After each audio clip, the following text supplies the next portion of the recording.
ఎవరైనా సరే ఆరోగ్యంగా ఉండాలంటే శుభ్రత పాటించాలి. మరి శుభ్రత కావాలంటే ఎలిం ప్రొడక్ట్స్ వాడాలి.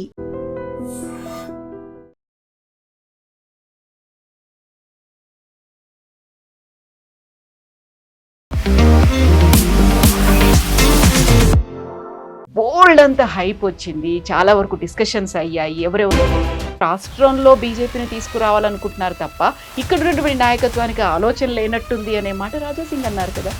కార్యకర్తలకి లీడర్కి డిస్కనెక్ట్ ఉందని లేదని చెప్పట్లేదు, ఉంది, డెఫినెట్గా ఉంది. ఎందుకు రాజాసింగ్ క్లిక్ అవుతున్నారు అంటే రాజాసింగ్ ఒక 1,00,000 మంది వచ్చేస్తారు. అదే టైంలో ఇంకో లీడర్ పిలిస్తే ఎవరు రాడు. అది రాజాసింగ్ అప్పీల్ అన్నమాట. కార్యకర్తల్ని కన్సిస్టెంట్గా కలవాలి. బీజేపీలో ఏమైపోయిందంటే కాంగ్రెస్ కల్చర్ వచ్చేసింది, బీఆర్ఎస్ కల్చర్ వచ్చేసింది. లీడర్స్ వచ్చారు కాబట్టి అది అలా వచ్చేసిందా కల్చర్. స్టేజ్ మీద ఎక్కువ మంది ఉంటారు, ఆడియన్స్లో తక్కువ ఉంటారు.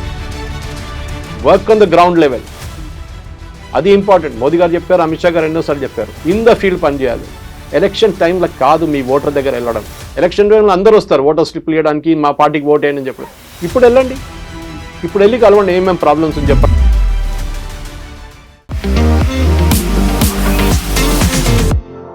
నమస్తే, నేను Kavitha. Welcome to I dream news and నిజాలు. తెలంగాణ రాష్ట్ర అధ్యక్షుడిగా బీజేపీ ఎన్ రామచంద్రరావుని నియమించింది. రామచంద్రరావు నియామకం కంటే ముందు, ఆ తర్వాత ఎందుకని రాష్ట్ర బీజేపీలో అసంతృప్తులు వినిపిస్తున్నాయి, ఎందుకని ఒక ఆందోళనకరమైనటువంటి వాతావరణం ఉంది అనేటువంటి మాట నేతల నుంచి వస్తోంది. మనతో పాటుగా ఉన్నారు senior journalist and political analyst Suresh Kochattil గారు. హలో సార్, నమస్తే. సార్, బోల్డ్ అంత హైప్ వచ్చింది, చాలా వరకు డిస్కషన్స్ అయ్యాయి, ఎవరెవరు వస్తారని. బీసీలో ఈసారి అధ్యక్షుడు అవుతారు అనుకున్నారు. సడన్ గా ఎన్ రామచంద్రరావు గారి పేరు వచ్చింది. ఆయన పేరు ఉంది, ఆయనే అఫీషియల్ ఫైనల్ అవుతున్నారు అనుకున్నప్పుడు రాజాసింగ్ ఒక బాంబు పేల్చారు, నేను రిజైన్ చేసేస్తున్నానని. కరెక్ట్ గా ఆయన బాధ్యతలు తీసుకుంటున్న రోజే ఇంకొక ఎంపీ ధర్మపురి అరవింద్ నాకు పర్సనల్ పనులు ఉన్నాయి, నేను రావట్లేదు అని చెప్పారు. ఏం జరుగుతోంది సార్? అదే నాట్ హ్యాపీ విత్ రామచంద్రరావు గారు అని కాదు, దాని ముందు ఒక డిస్క్లైమర్ పెట్టిస్తానండి. Ramachandra Rao is my classmate from degree college. So నేను ఏమన్నా ఆయన గురించి పాజిటివ్ గా చెప్తే కూడా ఎవరు అనుకోకూడదు దట్ ఐఎమ్ సపోర్టింగ్ అని. Old friend. మొన్న కూడా ఫోన్ చేశారు నాకు after got elected 2 days before. కలుద్దాం సురేష్ రోజు అని చెప్పేసి. రామచంద్రరావు గారు నాకు ఏబీవీపీ రోజున తెలుసు, రైల్వే డిగ్రీ కాలేజ్ ఉన్నప్పుడు. దాని తర్వాత ఉస్మానియాలో ఉన్నప్పుడు తెలుసు నాకు అప్పటి నుంచి. ఆయన ఒక క్వైట్ క్యాండిడేట్. ఒకటి, ఆయన లాయర్ బై ప్రొఫెషన్. మీకు ఏ రోజన్నా వెళ్తే హైకోర్టులో లేకుంటే సికింద్రాబాద్ కోర్టులో కనిపిస్తారు ఆయన. ఆయన మొన్న కూడా చెప్పారు, నాకు ఇదే ఒకటే పని నాకు తెలుసు, ఈ పని చేయకపోతే నాకు డబ్బులు ఉండవు అని చెప్పేసి. నా మన ఒక బీజేపీ ఇక్కడ ఒకటే కాదు, చాలా స్టేట్స్, 6 states ప్రెసిడెంట్స్ని మార్చారు ఇప్పుడు. యాక్చువల్లీ టర్మ్ ఎప్పుడూ అయిపోయింది. కిషన్ రెడ్డి గారు was stand by for Bandi Sanjay. ఎందుకంటే బీజేపీ ప్రెసిడెంట్కి యూజువల్లీ 2 years to 3 years ఉంటుంది పీరియాడిసిటీ. దాని తర్వాత కొత్తలు తీసుకురాలేదు. కిషన్ రెడ్డి గారిని స్టాప్ గ్యాప్గా తీసుకొచ్చారు. బీజేపీ ఎందుకు చేస్తారు ఇదని అడిగే దానికి, బీజేపీలో పార్టీ ప్రెసిడెంట్ ఇంపార్టెంట్ కాదు. పార్టీ ఒక హెరార్కీ చూడండి, పార్టీ కార్యకర్తలు అన్నట్టుగానే ఇంపార్టెంట్ అన్నమాట. లీడర్లు కాదు పనిచేసేది, కార్యకర్తలు పనిచేస్తారు. లీడర్స్ మోటివేట్ చేస్తారు. మీరు చెప్పిన 2 పేర్లు, ఒకటి రాజాసింగ్, ఇంకోటి ధర్మపురి అరవింద్. ఇద్దరు నాకు చాలా బాగా తెలుసు. రాజాసింగ్ యాటిట్యూడ్ ఏంటంటే ఒక స్లైట్లీ బ్రాష్, అంటే తెలుగులో దాని మీద you should come out the requisite word for that. ముఖాన్ని చెప్పేస్తాడు స్ట్రేట్ అవే. ఈ డిప్లొమాటిక్ బద్దలు కొట్టినట్టుగా మాట్లాడతారు, ఏం హైడ్ చేయరు. దాంతో ఏమైపోతుందంటే ఒక పార్టీని క్యారీ చేసుకొని తీసుకెళ్లాలంటే మీకు అన్ని షేడ్స్ ఆఫ్ ఒపీనియన్ ఉంటుంది పార్టీలో. ఇప్పుడు మీరు బీసీ కులం గురించి చెప్పారు. నా ఇక్కడ కులం కాదు ఇంపార్టెంట్. అట్లంటే రేవంత్ రెడ్డి ముఖ్యమంత్రిగా అందుకున్నారు, కాంగ్రెస్ వాళ్ళు కూడా బీసీ లీడర్ పెట్టాలి కదా, చేయలేదు వాళ్ళు. మినిస్టర్స్లో రేవంత్ రెడ్డి క్యాబినెట్లో ఎంతమంది ఓబీసీస్ ఉన్నారు, ఎంతమంది ఎస్సీలు ఉన్నారు, ఎంతమంది ఎస్టీలు ఉన్నారు. సో అది దట్ ఇస్ లేరు, ఆ ప్రపోర్షన్ అసలు లేరు అనమాట. ఇప్పుడు చేసిన సర్వే ప్రకారం చేస్తే దాంట్లో 2-3 రెడ్డి మంత్రులు ఉండాలి, కానీ ఎంతమంది ఉన్నారో మనకు తెలుసు, ముఖ్యమంత్రితో సహా. బీజేపీ వైపు చూస్తే బీజేపీ పోయిన ఎలక్షన్లో, దట్ ఈస్ లోక్సభ, దానికన్నా ముందు జరిగిన అసెంబ్లీ ఎలక్షన్లో 8 సీట్లు గెలిచారు. బీజేపీ ఓటింగ్ పర్సెంటేజ్ డబుల్ అయింది, 19 నుంచి 35 అయింది లోక్సభకి. ఐ థింక్ ఈవెన్ అసెంబ్లీలో 23% దాకా వచ్చింది ఓట్ పర్సెంటేజ్. వాళ్ళ స్ట్రెంగ్త్ అర్బన్ అంగ్లామరేషన్స్ ఉంటుంది యూజువల్లీ. అది కాకుండా మహారాష్ట్ర వైపు ఉన్న కాన్స్టిట్యున్సీలు బీజేపీ కొంచెం స్ట్రాంగ్ ఉన్నారు. అది ఆదిలాబాద్ ఉండొచ్చు, నిజామాబాద్ ఉండొచ్చు. తర్వాత బండి సంజయ్ ఓన్ కాన్స్టిట్యున్సీ అని కరీంనగర్, అది మహారాష్ట్రతో సంబంధం లేదు కానీ ఆయన పర్సనల్ అపీల్ ఉంది అక్కడ. ఆయనకి ఎన్నో సంవత్సరాల నుంచి కార్పొరేటర్గా ఉన్నారు, సింపతి ఉండే ఆయనతో, అరే ఈయన ఎప్పుడైనా కల్పించాలని చెప్పేసి. దాని తర్వాత మీరు చూస్తే కిషన్ రెడ్డి సికింద్రాబాద్ ఎప్పటి నుంచో బీజేపీ స్ట్రాంగ్ హోల్డ్ ఉండే. బండారు దత్తాత్రేయ గారు కలిసారు అక్కడి నుంచి. దాని ముందు కాంగ్రెస్ వైపు నుంచి మానెమ్మ అంజయ్ గారు సతీమణి ఆమె కలిసింది అక్కడి నుంచి. చాలా బీజేపీ పట్టు అక్కడ ఉంది కాన్స్టిట్యున్సీ. కానీ చూడండి అదే టైంలో బీజేపీ సికింద్రాబాద్ గెలిచినా కానీ లోక్సభ అసెంబ్లీ అన్ని ఓడిపోయారు సికింద్రాబాద్. అది ఎందుకని అడగొచ్చు మీరు. ఒక్కటి కూడా గెలుచుకోలేదు. ఒక్కటి కూడా అంటే 6 నెలల ముందు జరిగిన ఎలక్షన్లో ఒకటి గెలవలేదు. లోక్సభకు వచ్చిన లోక్సభ గెలుచుకున్నారు. సో న్యాచురలీ ఒక ఓటర్ ఏం చూస్తారంటే లోక్సభకి ఎవరిని పంపించారని చూస్తే బీజేపీకి 8 సీట్లు ఇచ్చారు 17 నుంచి. ఓకే, కాంగ్రెస్ కూడా అదే వచ్చింది ఒక టైం, ఎంఐఎంకి వచ్చేసింది టికెట్. ఈ డివిజన్ ఆఫ్ ఓట్స్లో చూస్తే మీరు మేనేజ్మెంట్ ఆఫ్ పార్టీ క్యాడర్ చాలా ఇంపార్టెంట్. మీద రాజస్థాన్ ముఖ్యమంత్రి పేరు అడుగుతాను, మీకు తెలుసండి. రాజస్థాన్ బీజేపీ చీఫ్ పేరు అడుగుతాను, మీకు తెలుసండి. ఎందుకంటే మీకు తమిళనాడు బీజేపీ చీఫ్ పేరు అడుగుతాను. అన్నామలై తర్వాత వచ్చిన అన్నామలై గుర్తుంటారు మీకు. ఎగ్జాక్ట్లీ అన్నామలైని ఎందుకు తీసుకొచ్చారు? ఈ వాజ్ నోబడి. ఒక ఐపీఎస్ ఆఫీసర్ కొన్ని ఉడిపిలో ఉన్న ఐపీఎస్ ఆఫీసర్, ఆయన వాలంటరీ తీసుకొని పార్టీలో వచ్చారు. అన్నామలై ఏం చేశారు? ఫస్ట్ నేను పెద్ద లీడర్ ఎవరిని పట్టించుకోను, దానికోసం ఆయన ఇప్పుడు పక్కన పెట్టారు వీళ్ళు బీజేపీ వాళ్ళు. నేను కార్డర్ బిల్డప్ చేస్తా అన్నారు. తమిళనాడులో బూత్ వైజ్ కార్డర్ బిల్డప్ చేశారు. First leader to do so. Telangana కూడా నేర్చుకోవాలి ఆయన దగ్గర. రామచంద్ర గారు నేను కలిసినప్పుడు అదే చెప్తాను. ఫస్ట్ మీరు ఇక్కడ ఉన్నారు, డక్కిలి తెలంగాణలో బీజేపీకి ఒక 80% దాకా కాన్స్టిట్యున్సీలో బూత్ లెవెల్ వర్కర్స్ ఉన్నారు. బూత్లో కూర్చుంటారు, ఓటింగ్ రోజు ఆ బూత్లో ఉంటారు వాళ్ళు. అది అన్ని పార్టీకి కావాలని లేదు. ఎందుకంటే కాంగ్రెస్ లాంటి పార్టీ కానివ్వండి, మిగతా పార్టీలు ఎవరైనా బీఆర్ఎస్ లాంటి పార్టీలో వాళ్ళకు బిర్యానీ మందు డబ్బులు ఇస్తేనే వాళ్ళు బూత్లో కూర్చుంటారు. బీజేపీ వాళ్ళు అట్లా కాదు. బికాజ్ ఆర్ఎస్ఎస్ కల్చర్ నుంచి వస్తారు వాళ్ళు టిపికల్ వస్తారు, పని చేస్తారు, ఇంటికి వెళ్ళిపోతారు. వాళ్ళకి ఏమి ఇవ్వక్కర్లేదు అనమాట. కానీ ఆ బిల్డప్ చేయాలంటే తెలంగాణలో, ఎందుకంటే ఇప్పుడు లోక్సభ ఇప్పుడు ఎలక్షన్ ఏం లేదు, అసెంబ్లీ కూడా లేదు, లోకల్ బాడీ ఎలక్షన్స్ రాబోతుంది. లోకల్ బాడీ ఎలక్షన్లో పార్టీలు కాదు అక్కడ ఇంపార్టెంట్, ఇండివిజువల్స్ ఇంపార్టెంట్.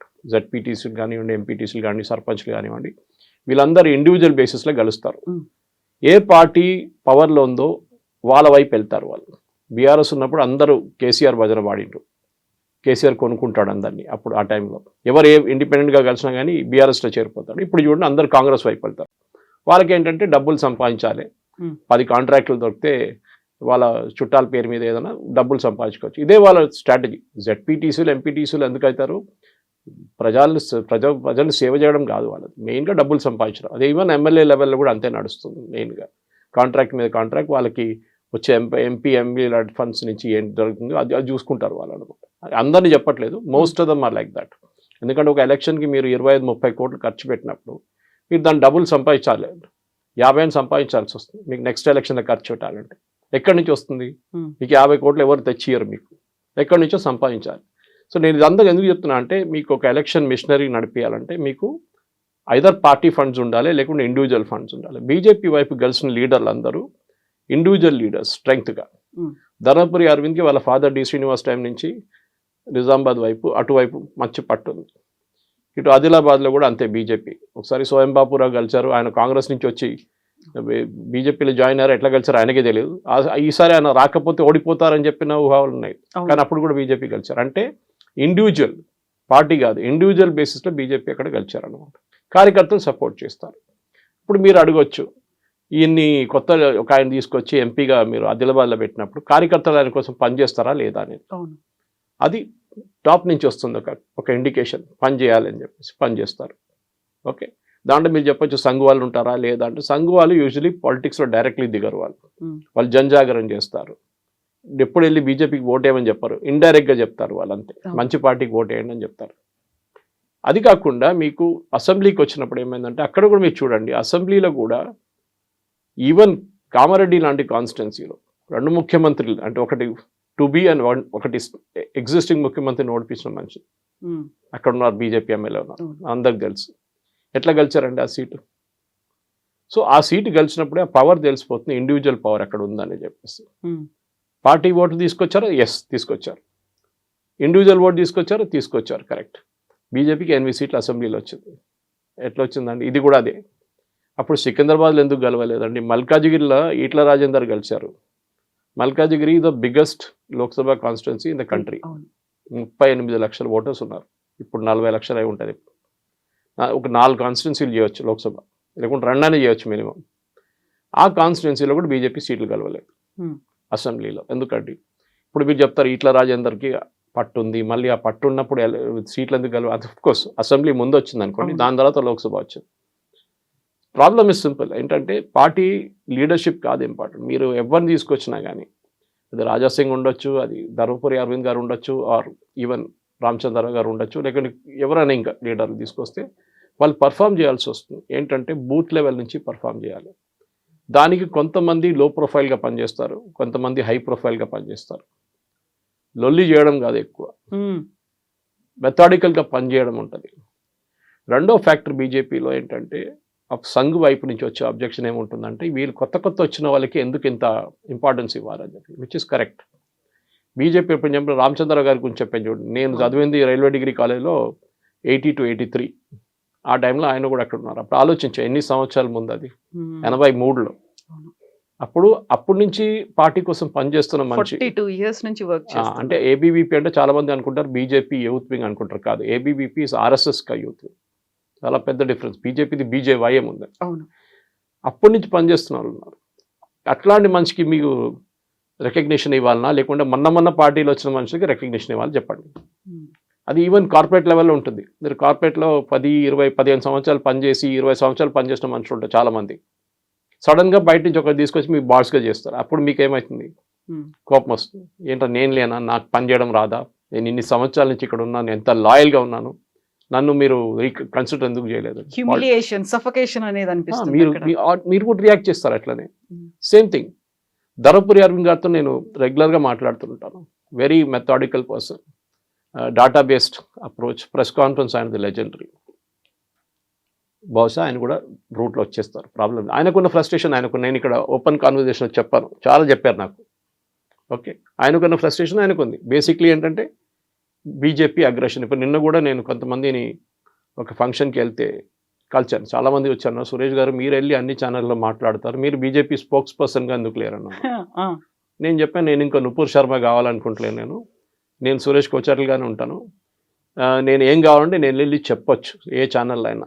కానీ ఒకసారి బీజేపీ స్పోక్స్ పర్సన్ అయితే పార్టీ లైన్ నేను తీసుకోవాల్సి వస్తుంది. పార్టీ లైన్ నుంచి నేను బయటికి వెళ్ళి మాట్లాడలేను. అది నేను I will not agree to it. నాకు నా ఇండిపెండెన్స్ కావాలి, నాకు నా ఫ్రీడమ్ కావాలి, నాకు నా బౌండరీస్ పెద్ద ఉండాలని ఉంది. సరే, నేను అట్లనే ఉంటాను అనమాట. సరే, పాజిటివ్గా చెప్పి ఇప్పుడు నువ్వు ఈ మాట్లాడుతున్నప్పుడు కూడా క్రిటిసిజం ఉంటుంది. ఈట్ల రాజేందర్ సపోర్టర్స్కి కొంచెం కోపం వస్తుందో, లేకుంటే రాజాసింగ్ సపోర్టర్స్ వస్తుంది. రాజాసింగ్ గారు నేను ఈ ఎలక్షన్గా దీనికన్నా ముందున్న ఎలక్షన్ కలిసినప్పుడు కూడా నాకు ఆయన గెలిచిన తర్వాత రెండో రోజు వెళ్ళి ఆయన మీట్ అయ్యాను అనమాట. గోషామహల్ ఆయన ఆఫీస్లో మీట్ అయితే ఆయన లిస్ట్ తీశారు. బీజేపీ ఒఫీషియల్ సెంట్రల్ లీడర్షిప్ నుంచి వచ్చిన ఒక list, BJP candidates for Telangana. అప్పుడు దీనికన్నా ముందున్న అసెంబ్లీ ఎలక్షన్లో దాంట్లో రాజాసింగ్ పేరు లేదు అని చూపించారు. సురేష్ వచ్చిన ఫస్ట్ లిస్ట్ ఇది, నా పేరు లేదు. గోషామహల్ నుంచి ఇంకో పేరు ఉంది, నేను చెప్పాను ఆ పేరు ఎవరిదని. దాని తర్వాత నెక్స్ట్ చూపించారు, ఎవరో ఆ పేరు కొట్టేసి రాజాసింగ్ పేరు పెన్తో రాశారు. అది I know top most party leader it is. ఆయన చేసిన పని, ఆయన రాజాసింగ్ని తీసుకొచ్చారు పార్టీలో. దీనికన్నా ముందు మీకు గుర్తుంటుంది, రాజాసింగ్ నుపూర్ శర్మ లాగానే ఒక స్టేట్మెంట్ ఇస్తూ సస్పెండ్ చేశారు BJP. Just before assembly election తీసుకొచ్చారు. రాజాసింగ్ అడ్వాంటేజ్ ఏంటంటే ఆయన కాన్స్టిట్యున్సీలో గోషామహల్, ఎందుకంటే దీనికన్నా ముందు బేగం బజార్గా ఉండేది, కొంచెం మళ్ళీ మారి కాంట్యూర్స్ అంతా మారింది. ఆయన constituency Lodh community, he's from Rajasthan ఈ లోధ్ కమ్యూనిటీ వాళ్ళు రాజాసింగ్ని గెలిపిస్తారు. టీడీపీ నుంచి వచ్చిన మనిషే కదా. సో ఆయన ఇండిపెండెంట్గా నిలబడినా రేపు గెలుస్తారు ఈజీగా, ప్రాబ్లం లేదు ఆయనకి. కానీ ఆయన దాన్ని బయటికి వెళ్ళి ఎంత పర్ఫామ్ చేయగలడు అనేది ఒక పెద్ద క్వశ్చన్ అనమాట. బీజేపీ వాళ్ళ ప్రెజెన్స్ ఎక్స్పాండ్ చేయడానికి చూస్తున్నారు. ముస్లిమ్స్ దగ్గర వెళ్ళట్లని చెప్పట్లేదు నేను, కానీ వాళ్ళ నార్మల్ జై శ్రీరామ్ క్రౌడ్ కన్నా బయటికి వెళ్ళి ఇంకా ఎక్స్ట్రా ఓట్లు తీసుకురావచ్చామని చూస్తున్నాం. మూమెంట్ మీరు రాజాసింగ్ తీసుకొచ్చిన ఏమవుతుందంటే, Raja Singh is a hard core Hindu, there is no apologies ఆయనకి. ఆయన ఉన్న పాలిటిక్స్ ఆయనకు ఉంది. నేను ఇప్పుడు ఇక్కడ చూడండి, మహారాష్ట్రలో చూడండి, మహారాష్ట్రలో రాజ్ ఠాకరే ఈ ఉద్ధవ్ ఠాకరే కలిసి ఇప్పుడు ర్యాలీ చేయబోతున్నారు 5వ తారీఖు. ఎందుకంటే మరాఠీ మానూస్ గురించి. కానీ అదే సేమ్ టైం ఆయన రాజ్ ఠాకరే ఏమంటాడు, నేను Hindu not Hindi, I'm total Hindu అని. కానీ ఉద్ధవ్ ఠాకరే చెప్పగలరా? చెప్పలేరు. Is apologetic now. ఆయన ముస్లిం వైపు వెళ్తున్నాడు. కేరళలో చూడండి, సురేష్ గోపి లోక్సభ సీట్ కలిసి మా ఊరు నుంచి, త్రిచూర్ నుంచి, అక్కడ హిందువులు మినిస్టర్ కూడా ఆయన కోసం ఓట్ వేసిన హిందువులు ఉన్నారు అక్కడ. కానీ హిందూస్ మెజారిటీ లేరు అక్కడ త్రిచూర్లో లోక్సభ కాన్స్టిట్యున్సీ. దాంట్లో మా అసెంబ్లీ కాన్స్టిట్యున్సీ కూడా వస్తుంది, మా ఇంటి వైపు ఉన్నది. అక్కడ క్రిస్టియన్ ఓటర్స్ ఓట్ చేశారు బీజేపీ.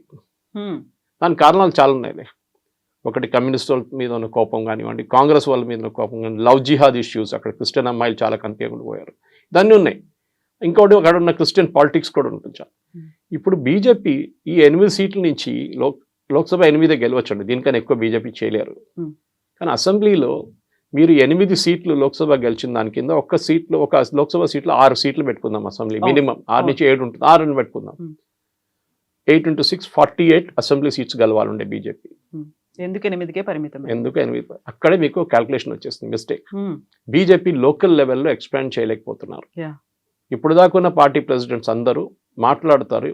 నిన్న కూడా ఇదే చెప్పాను, ఇదే ఫంక్షన్ కానీ చాలా మంది అన్నారు, సురేష్ గారు ఎందుకు ఇట్లా జరుగుతుంది, మీలాంటి వాళ్ళు ఇంత మాట్లాడతారు, మోదీ గారు 70 స్కీమ్స్ ఉన్నాయి, 70 స్కీములు ఉన్నాయి, ఆ స్కీముల గురించి మాట్లాడుకుంటా ప్రెస్ కాన్ఫరెన్స్లు పెడతారు పార్టీ ఆఫీస్లో, ఎందుకు చేస్తున్నారని నేను ఎప్పుడు చెప్తుంటా. ఇప్పుడు కూడా నన్ను చాలామంది బీజేపీ లీడర్స్ ఫోన్ చేసి లేకుంటే ఆర్ఎస్ఎస్ వాళ్ళతో ఇండైరెక్ట్గా నాకు మెసేజ్ పంపిస్తారు, ఏంటి సురేష్ గారు ఇట్లా పార్టీ తిడుతున్నారని చెప్పి. తిట్టట్లేదు, మీరు ఆ ప్రెస్ కాన్ఫరెన్స్ ముందు బంద్ చేయండి, అది వేస్ట్. మోదీ గారిని చూడండి, ఏ ప్రెస్ కాన్ఫరెన్స్ చేయరు మోదీ గారు, ఈ 11 సంవత్సరాలు ఎక్కడ చేయలేదు. ఆయన కమ్యూనికేషన్ మారిపోయింది, ప్రెస్ కాన్ఫరెన్స్ అనే కాన్సెప్ట్ పోయింది. ఇప్పుడు షియర్ వేస్ట్ ఆఫ్ టైం. ఇప్పుడు సో డిజిటల్ ఏజ్ ఉన్నప్పుడు ఏం ప్రెస్ కాన్ఫరెన్స్ అండి, మీరు డైరెక్ట్ ఒక 2-3 నిమిషాలు వీడియో చేసి వీడియోలు వేసేసి అది బికమ్స్ వైరల్. ప్రెస్ కాన్ఫరెన్స్ ఎవరు చూస్తారండి చెప్పండి నాకు? మీరు లైవ్గా చేసిన ప్రెస్ కాన్ఫరెన్స్ అనుకోండి, 3 గంటలు 4 గంటల టైంలో చేస్తారు యూజువల్లీ ప్రెస్ కాన్ఫరెన్స్. ఎవరు చూస్తారు? టీవీ ముందు ఎవరు ఉంటారు? ఇంట్లో హోమ్ మేకర్స్ ఉంటారు, ముసలోళ్ళు ఉంటారు, ఎవరు ఉంటారు దానికన్నా? వాళ్ళు చూస్తారా? బండి సంజయ్ మాట్లాడుతున్నారు, లేకుంటే కిషన్ రెడ్డి మాట్లాడుతున్నారు, లేకుంటే రామచంద్రరావు గారు మాట్లాడుతున్నారు, రాజాసింగ్ మాట్లాడుతున్నారు, వాళ్ళు చూస్తారు? చూడరు. ఫస్ట్ ఆఫ్ ఆల్ ఎన్నో ఛానళ్ళు ఉన్నాయి, ఆ టైంలో సీరియల్ చూసుకుంటూ కూర్చుంటారు హోమ్ మేకర్స్ అందరూ. ఆ టైంలో ఎందుకు వెళ్ళి ఈ ప్రెస్ కాన్ఫరెన్స్లో ఎందుకండి? వీళ్ళకి థ్రిల్ ఏంటంటే నెక్స్ట్ డే పేపర్లో వస్తుంది, నెక్స్ట్ టెలివిజన్లో నేను కనిపిస్తాను. కానీ దాని రిజల్ట్ ఏంటి? నేను ఎప్పుడు చెప్తూనే వస్తున్నాను, మోదీ గారిని చూసుకొని నేర్చుకోండి. మీరు డయింగ్ మీడియం లైక్ రేడియో తీసుకొని ఆయన మోదీ గారు మన్ కీ బాత్ చేశారు, ఎందుకు? టెలివిజన్లో చేయొచ్చు కదా, చేయలేదు. ఈ న్యూస్ పేపర్ ఫినిష్ అయిపోయింది, ఏజ్ అయిపోయింది న్యూస్ పేపర్ది. ఇప్పుడు జనరేషన్ న్యూస్ పేపర్ అసలు చదవట్లేదు.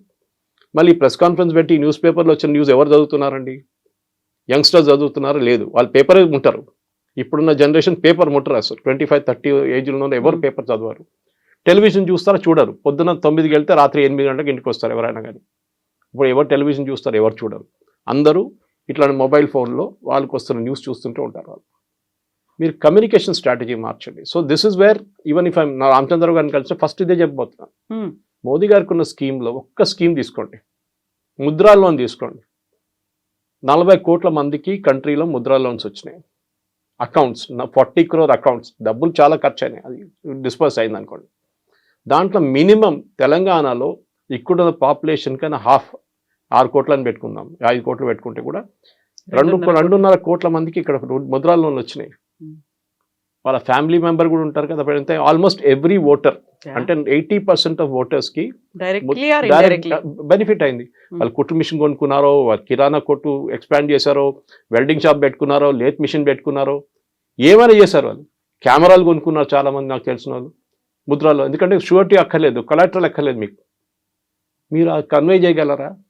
చేయలేరు. This is where BJP Telangana has failed, miserably failed. నేను ఇప్పుడు ఎన్నోసార్లు చెప్పాను, మోదీ గారికి ఉన్న స్కీములు మీరు ఒక్క స్కీమ్ తీసుకొని మీరు పబ్లిసిటీ చేయండి.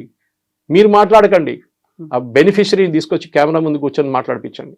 They are the real brand ambassadors. వాళ్ళు చెప్తే చాలు మీకు. వాళ్ళు వాళ్ళ జీవితం గురించి మాట్లాడినప్పుడు యువర్ మెసేజ్ గెట్స్ కన్వేడ్.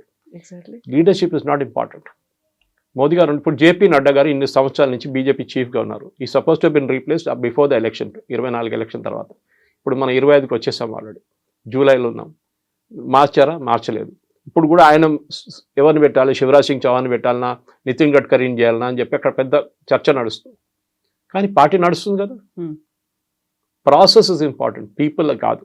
కాకపోతే ఇక్కడ కార్యకర్తలు, మన ముందు నుంచి కూడా బీజేపీ కార్యకర్తలు బేస్డ్గా ఉన్నటువంటి పార్టీ. కార్యకర్తలకి మనసులో ఏముంది, వాళ్ళు ఎవరు కావాలనుకుంటున్నారు అది ఆలోచించలేదు. At the same time double engine సర్కార్ అనేది చెప్తున్నారు.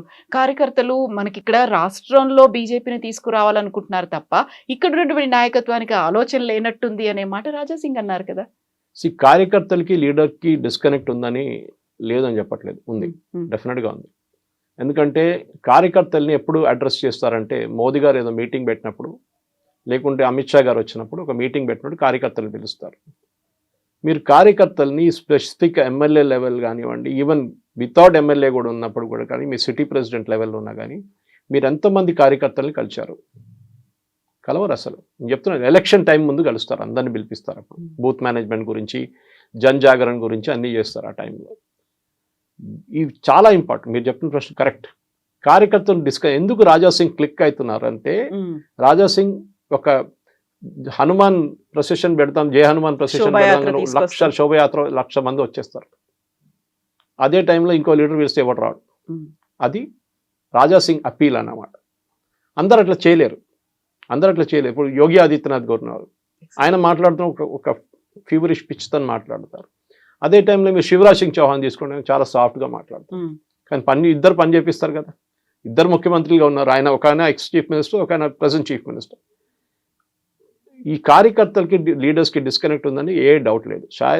పాసిబ్లీ రామచంద్రరావు గారికి అన్నిటికంటే పెద్ద ఛాలెంజ్ ఇది. ఇప్పుడు కార్యకర్తల్ని కన్సిస్టెంట్గా కలవాలి. బీజేపీలో ఏమైపోయిందంటే కాంగ్రెస్ కల్చర్ వచ్చేసింది, బీఆర్ఎస్ కల్చర్ వచ్చేసింది. లీడర్స్ వచ్చారు కాబట్టి అది అలా వచ్చేసిందా కల్చర్. స్టేజ్ మీద ఎక్కువ మంది ఉంటారు, ఆడియన్స్ లో తక్కువ ఉంటారు. అందరికీ స్టేజ్ లో కూర్చోవాలి. చూడండి, మీరు ఒక ప్రెస్ కాన్ఫరెన్స్ చూడండి, బీజేపీ స్టేట్ ఆఫీస్ లో 9-10 మంది ఉంటారు పైన. ఎందుకంటే అంతమంది? అందరూ టీవీలో కనిపించాలని. నేను sorry, work on the ground level, అది ఇంపార్టెంట్. మోదీ గారు చెప్పారు, అమిత్ షా గారు ఎన్నోసార్లు చెప్పారు. నేను అమిత్ షా గారితో పనిచేశానండి లక్నోలో, వారణాసిలో 2014 ఎలక్షన్ టైంలో. నేను అక్కడ ఉన్నాను, చూశాను ఆయన వర్క్ మెథడాలజీ. స్లేవ్ డ్రైవర్ అని చెప్తారు చూడండి ఇంగ్లీష్లో, దట్ ఈస్ వాట్ హీస్. పొద్దున 3 గంటలకు మీటింగ్ పెడతారండి, మళ్ళీ అంటారు 6 గంటలకు కలుద్దాం అంటారు, మళ్ళీ 3 hours లేట్. ఒకసారి నాకు ఇప్పుడు కూడా గుర్తుంది, వారణాసిలో 2014లో చాలామంది మేము పొద్దున 10 గంటలకు ఛాయ్ తాగి సమోసాలు తిని జిలేబీలు తిని కూర్చుంటాం పొద్దున. అక్కడ బ్రేక్ఫాస్ట్ అదే కదా. అవును.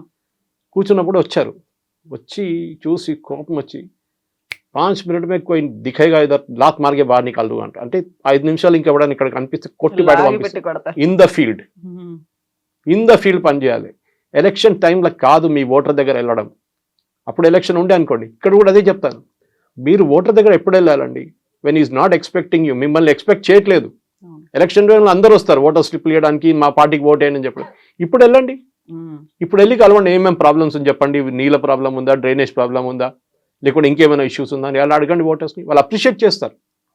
అది చేయాలండి. దాట్ ఈస్ వేర్ కార్యకర్తలు పనికి వస్తారు మీకు. ఎందుకంటే వాళ్ళు గల్లీ వాళ్ళకి తెలుసు. ఇది కార్యకర్తలు, లక్షలాది మంది కార్యకర్తలు ఉన్నప్పుడు వాళ్ళని వాడుకోవడానికి తెలియాలి ఎట్లా చేయాలి. అక్కడే లీడర్షిప్ కేపబిలిటీ వస్తుంది. ఏదో నేను 10 మంది, నేను 20 మంది స్టేజ్లో కూర్చుంటాను, బయట 100 మంది కూర్చుంటారు, మీ 100 మంది కూడా ఆలోచిస్తాను నేను కూడా ఒకటే స్టేజ్లో కూర్చోవాలి. స్టేజ్లో కూర్చోక్కర్లేదండి. I hate that. నన్ను కూడా చాలామంది స్టేజ్లో వచ్చి కూర్చోమంటారు పబ్లిక్ మీటింగ్. నేను నా టర్మ్ వచ్చినప్పుడు పిలవమంటాను అంతే.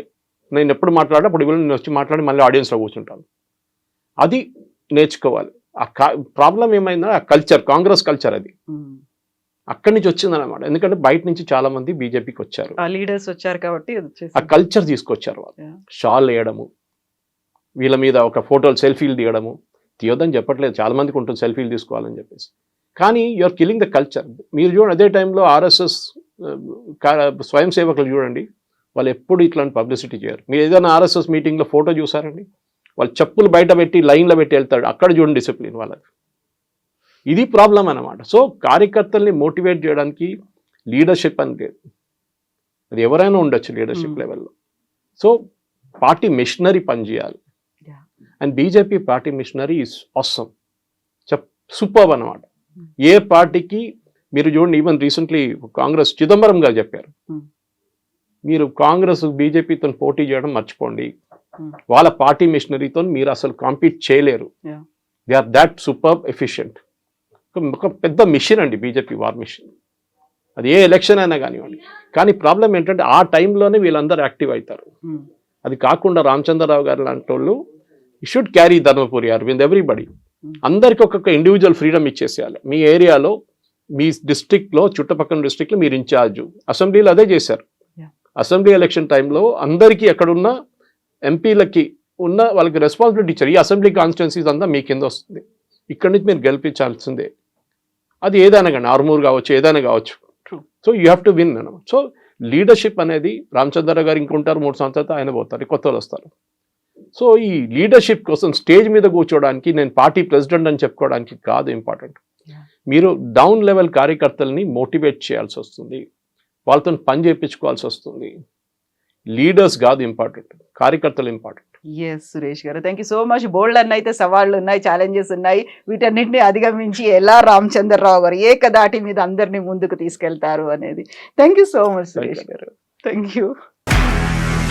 నిజంగా ప్రస్తుతం ఉన్నటువంటి సమాజం దేనికి ప్రయారిటీ ఇస్తుంది? ఆర్థిక సంబంధాల చుట్టూ మాత్రమే తిరుగుతోంది. మళ్ళీ ఎన్నికలంగానే చాలా విరక్తి కలుగుతున్నాం. మంచి అనిపిస్తుంది కదా, లేడీస్ కూడా ఛాలెంజింగ్ జాబ్స్ చేసినప్పుడు చాలా బాగుంటది. ట్రాఫిక్ అసిస్టెంట్స్ గా నియమించిన ట్రాన్స్జెండర్స్ అందరితో సాల్యూట్ చేయించుకుంటున్నారు. ఫుడ్ డెలివరీ ఇవ్వటానికి వెళ్ళినటువంటి డెలివరీ బాయ్ అనిల్ పై కళ్ళ ముందు పెళ్ళండి